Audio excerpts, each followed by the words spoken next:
ಬೆಳಗಾವಿಯಲ್ಲಿ ಲೋಕಸಭಾ ಚುನಾವಣೆಗೆ ಬಿಜೆಪಿ ಭರ್ಜರಿ ಪ್ಲಾನ್ ಮಾಡ್ತಾ ಇದೆ. ವಿಜೇಂದ್ರ ಟೀಮ್ನಲ್ಲಿ ಬೆಳಗಾವಿಯ ಇಬ್ಬರಿಗೆ ಸ್ಥಾನವನ್ನ ನೀಡಲಾಗಿದೆ. ಮರಾಠ ಹಾಗೂ ಲಂಬಾಣಿ ಸಮುದಾಯಗಳ ಮತಗಳ ಮೇಲೆ ಕಣ್ಣು ಹಾಕಿದೆ. ನೋಡಿ, ಪದಾಧಿಕಾರಿಗಳ ನೇಮಕ ಇದೆಯಲ್ವಾ, ಇದರ ಹಿಂದೆ ಜಾತಿ ಸಮೀಕರಣ ಇದೆ. ಲೋಕಸಭೆ ಚುನಾವಣೆ ಹತ್ರ ಬರ್ತಿರೋದ್ರಿಂದಾಗಿ ಈಗ ಅಲ್ಲಿ ಹೊಸ ಟೀಮ್ ಅಂತ ಹೇಳ್ಬೋದು. ವಿಜೇಂದ್ರ ಅವ್ರಿಗಿದು ಹೊಸ ಟೀಮ್. ಆದರೆ ಇಲ್ಲಿ ಆಯ್ಕೆಯ ಹಿಂದೆ ನೋಡಿ, ಎಲ್ಲ ಬಹುತೇಕವಾಗಿ ಇಲ್ಲಿ ಸೋತಿರುವಂತಹ ಶಾಸಕರಿಗೆ ಅವಕಾಶವನ್ನು ಕೊಟ್ಟಿದ್ದಾರೆ. ಯಾಕೆಂದ್ರೆ ಅವರು ಈ ಸೋಲಿನ ಹತಾಶೆಯಿಂದ ಮನೇಲಿರೋದು ಬೇಡ, ಆಕ್ಟಿವ್ ಆಗಿ ಓಡಾಡಲಿ ಅಂತೇಳಿ ಜವಾಬ್ದಾರಿಗಳನ್ನು ಕೊಟ್ಟಿದ್ದಾರೆ. ಅನಿಲ್ ಬೆನ್ಕೆ ಈಗ ನೋಡಿ ಬೆಳಗಾವಿಯ ಲೋಕಸಭೆ ಟಿಕೆಟ್ ಆಕಾಂಕ್ಷಿಸಿದ್ದಾರೆ. ಮರಾಠ ಸಮುದಾಯಕ್ಕೆ ಸೇರಿದಂಥವರು ಇಬ್ಬರು ನಾಯಕರಿಗೀಗ. ಇನ್ನು ಮಾಜಿ ಶಾಸಕ ಪಿ ರಾಜು ರಾಜ್ಯ ಪ್ರಧಾನ ಕಾರ್ಯದರ್ಶಿಯ ಹುದ್ದೆಯನ್ನು ಕೊಡಲಾಗಿದೆ. ಇವರು ಲಂಬಾಣಿ ಸಮುದಾಯಕ್ಕೆ ಸೇರಿದಂಥವರು.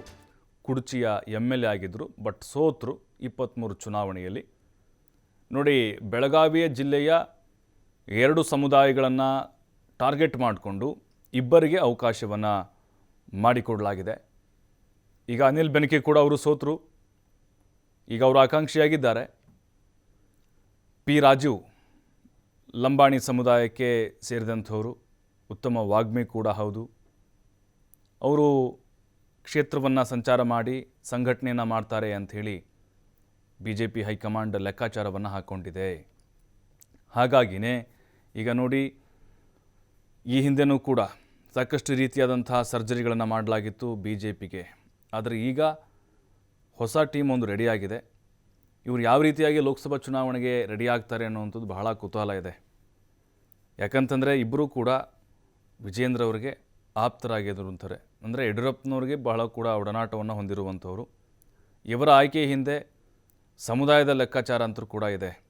ಒಂದು ಮರಾಠ ಸಮುದಾಯ, ಬೆಳಗಾವಿಯಲ್ಲಿ ಮರಾಠ ಸಮುದಾಯ ಕೂಡ ಬಹಳ ಪ್ರಬಲವಾಗಿದೆ. ಅದರ ಒಂದು ವೋಟ್ ಬ್ಯಾಂಕನ್ನು ಗಟ್ಟಿ ಮಾಡಿಕೊಳ್ಳುವಂತಹ ನಿಟ್ಟಿನಲ್ಲಿ, ಯಾಕಂದರೆ ಬೆಳಗಾವಿಯಲ್ಲಿ 18ರಲ್ಲಿ 13 ಕಾಂಗ್ರೆಸ್ ಗೆತ್ತು. BJPಯ ಭದ್ರಕೋಟೆ ಅಂತ ಉಳಿದುಕೊಂಡಿಲ್ಲ ಈಗ ಅದು. ಇನ್ನು ಪಿ ರಾಜು ಸಾಕಷ್ಟು ತಾಂಡಗಳು ಬರುತ್ತೆ ಬೆಳಗಾವಿಯಲ್ಲೂ ಕೂಡ, ಲಂಬಾಣಿ ತಾಂಡಗಳು ಸಾಕಷ್ಟು ಬರ್ತವೆ. ಬಟ್ ಈಗ ಅವುಗಳನ್ನು ಟಾರ್ಗೆಟ್ ಮಾಡಿಕೊಂಡು BJP ನಮ್ಮ ಕಡೆ ವಾಲ್ಬೇಕು ಅನ್ನುವಂಥ ನಿಟ್ಟಿನಲ್ಲಿ ಈ ಸ್ಟ್ರಾಟಜಿಯನ್ನು ಹೆಣೆಯಲಾಗಿದೆ.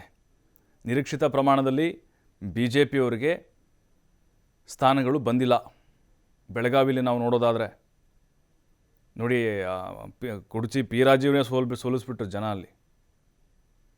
ಬಟ್ ಈ ಬಾರಿ ಸವಾಲಿದೆ, ಅಷ್ಟು ಸುಲಭ ಇಲ್ಲ. 2 ಲೋಕಸಭಾ ಕ್ಷೇತ್ರಗಳನ್ನು ಗೆಲ್ಲುವಂಥ ಟಾರ್ಗೆಟನ್ನು BJP ನಾಯಕರು ಇಟ್ಕೊಂಡಿದ್ದಾರೆ. ಮತ್ತಷ್ಟು ಮಾಹಿತಿ ಶ್ರೀಧರ್ ನೀಡ್ತಾರೆ. ಶ್ರೀಧರ್, ಈಗ ನಾವು ಗಮನಿಸಿದ್ದೇವೆ ವಿಜೇಂದ್ರ ಅವರ ಹೊಸ ಟೀಮ್ನ ಹೆಸರುಗಳನ್ನು. ಬಟ್ ಈಗ 2 ಸಮುದಾಯಗಳನ್ನು ಓಲೈಕೆ ಮಾಡುವಂಥದ್ದು, ಅದರ ಜೊತೆಗೆ ಬೆಳಗಾವಿಯಲ್ಲಿ 2ಕ್ಕೆ2 ಗೆಲ್ಲುವಂತಹ ಒಂದು ಪ್ಲ್ಯಾನ್ನ ಇಟ್ಕೊಂಡು ಜಾತಿ ಸಮೀಕರಣದಲ್ಲಿ ಇಬ್ಬರು ನಾಯಕರನ್ನ ಆಯ್ಕೆ ಮಾಡಲಾಗಿದೆ ಅನ್ನೋದು ಬಹಳ ಕ್ಲಿಯರ್ ಅಂತ. ಪ್ರಭು, ಇಲ್ಲಿ ಲೋಕಸಭೆ ಚುನಾವಣೆಗೆ BJP ಭರ್ಜರಿ ಪ್ಲಾನ್ ಮಾಡ್ಕೋತಾ ಇದೆ ಅನ್ನೋದು ಇಲ್ಲಿ ಸ್ಪಷ್ಟವಾಗಿ ಗೊತ್ತಾಗುತ್ತೆ.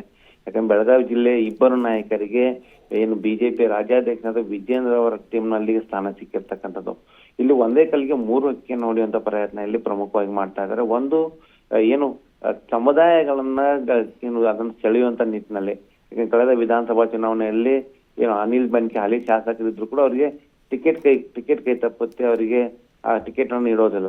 ಅದರಿಂದ ಮರಾಠ ಸಮುದಾಯ ಮುನ್ಸಿಕೊಂಡಿರುತ್ತೆ.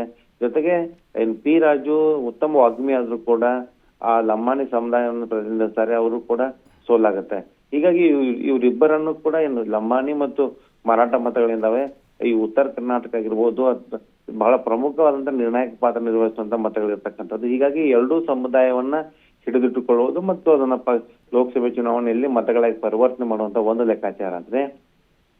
ಎರಡನೇದು, ಪಕ್ಷದಲ್ಲಿ ಎಲ್ಲಾ ಸಮುದಾಯದವರು ಕೂಡ ಅವಕಾಶ ಕೊಡ್ತಾ ಇದ್ವಿ. ಜೊತೆ ಒಂದು ಏನು ಅನಿಲ್ ಬೆನ್ಕೆ ಅವರಿಗೆ ರಾಜ್ಯ ಉಪಾಧ್ಯಕ್ಷ ಸ್ಥಾನ ಕೊಡುವ ಮೂಲಕ ಮರಾಠ ಸಮುದಾಯಕ್ಕೆ ಪಕ್ಷದಲ್ಲಿ ಕಡೆಗಣಿಸಿಲ್ಲ ಅನ್ನೋ ಒಂದು ಸಂದೇಶ ರವಾನಿಸುವಂತ ಕೆಲಸ ಮಾಡ್ತಾ ಇದ್ದಾರೆ.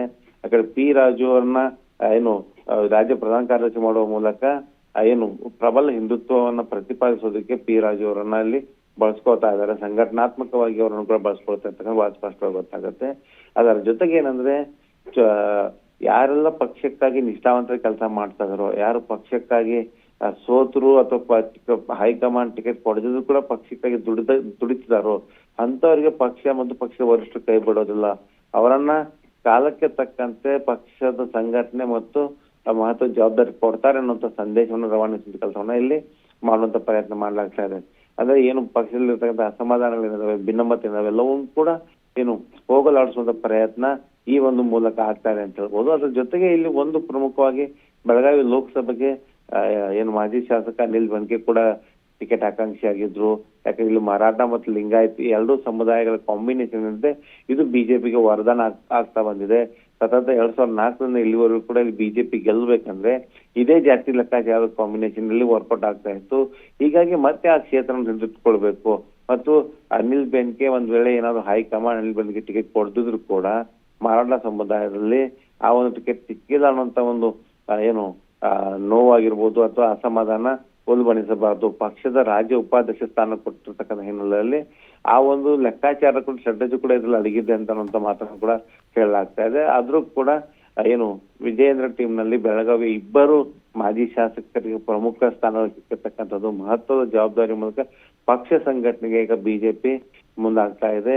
ಲೋಕಸಭೆ ಚುನಾವಣೆ ಗಮನದಲ್ಲಿಟ್ಕೊಂಡು ಈ ಒಂದು ಜಾತಿ ಲೆಕ್ಕಾಚಾರದಲ್ಲಿ ಮತ್ತು ಆ ಒಂದು ನಾಯಕತ್ವದಲ್ಲಿ ಅಂದ್ರೆ ಯಂಗ್ ಇರ್ತಕ್ಕಂಥ ನಾಯಕರನ್ನ ಈ ವಿಜಯೇಂದ್ರ ಟೀಮ್ ನಲ್ಲಿ ಸೇರಿಸಿಕೊಳ್ಳುವಂತ ಕೆಲಸ ಬಿಜೆಪಿ ವರಿಷ್ಠರು ಮಾಡಿದಾರೆ ಅಂತಾನೆ ಹೇಳ್ಬೋದು. ಪ್ರಭು, ಥ್ಯಾಂಕ್ ಯು ಶ್ರೀಧರ್ ಮಾಹಿತಿಗಾಗಿ.